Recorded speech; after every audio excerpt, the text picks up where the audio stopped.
Alright guys, so we've had non-stop rain. The side yard over here, I also haven't mowed in a while, and so it's nice and thick and tall. I'm going to show you what to do when it's thick like this. So I'll just give you an example. My neighbor's landscaper just mowed, so you'll see just the difference in height. So there you can see it. Nice and tall. Now, he did come across on my side, so you can see the difference. Even though it's cut shorter, this is still darker green, and it's thicker and it's nicer. So it shows you that you can still cut short and have it nice, but I prefer it longer, especially in the summertime. So we're gonna cut this guy here. Now first, with the Toro, it's got a side discharge. So what I'm gonna do is I'm gonna go around the outside perimeter twice, discharging into the rest of the lawn. And you do that so that there's less clippings that make its way into the mulch beds in the road. If you are using the Honda, which rear discharges, you don't have to do 2 passes, you could get away with 1. If you're using a 0 turn, you're probably going to want to do 2 to 3 passes just because those things shoot it really far. And so the first pass we're going to do, here's where most people make the mistake. Most people put the first pass to the highest level on their mower. What I do is I put it to the second highest, and that will cut it down short. And with the side discharge on, all the clippings are going to get out quick, and the blades are going to be spinning at their top speed. Then the second pass you're going to do up 1 more notch, so at the highest level, but that you're going to have it mulching. And so that's going to mulch up all the clippings if there's too many in a spot. It'll give it the nice clean look. But because there's all those clippings there, you don't want it at the same height as the other cut. You want it a notch higher, because that helps the blade spin a lot faster. Yeah, so the side yard, the reason I didn't mow it, I actually sprayed growth regulator on all of my lawn. And then I meant to leave a strip here where I didn't spray it at all, so you could see the difference. But I goofed, and when I went for the second spray, I actually sprayed that spot. I didn't mark it off, so I forgot when I sprayed it the second time. So it actually blended in pretty well. So it did make me realize that, I don't know how scientific this is, but in some areas it got a double pass, in some areas it got a single pass, but they all seem to be growing at the same rate. So I don't think overlap matters too much. I was afraid if I overlapped too much in a spot that it would cause it to like grow even slower, but that didn't happen. So pretty cool. But with all this rain we've had, I haven't been able to mow in a really long time, and it's growing, and I think the regulator might be wearing off now. So it's just like the perfect storm. So we got to get it mowed.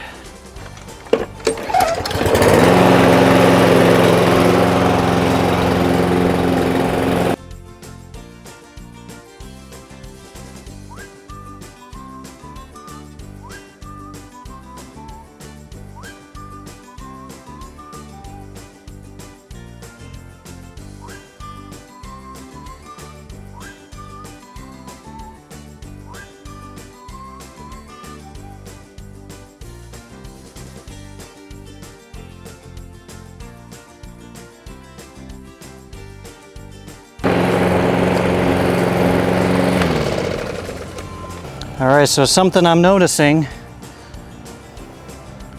not all the blades are getting cut. And this was directly in the middle. I mean, over here we got a little patch because I just did the turn really awkward. Here's another one. Here's another one.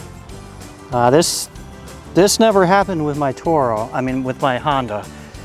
So that's interesting. They're all over. Here's more, here's a whole patch. So here's some by the edges. So I don't know, maybe my strategy only works for Honda mowers, because my Honda always cut everything first go around, and then the second was just mulching up the bits.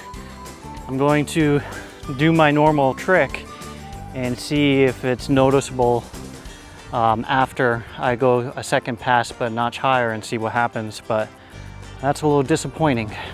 And since I'm going over it again, remember, walk on white. So that's the direction you want to go to keep the stripes in unison or consistent, or I don't know what the right word is.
All right, so if I'm being completely honest, I'm pretty disappointed.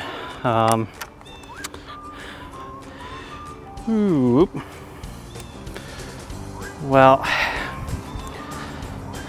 it doesn't look clean to me. Maybe I'm being nitpicky, I don't know, but it's still blades. This is after going over it twice. That's way taller. Oh, I just pulled it out. This one's taller. That's about ½ inch.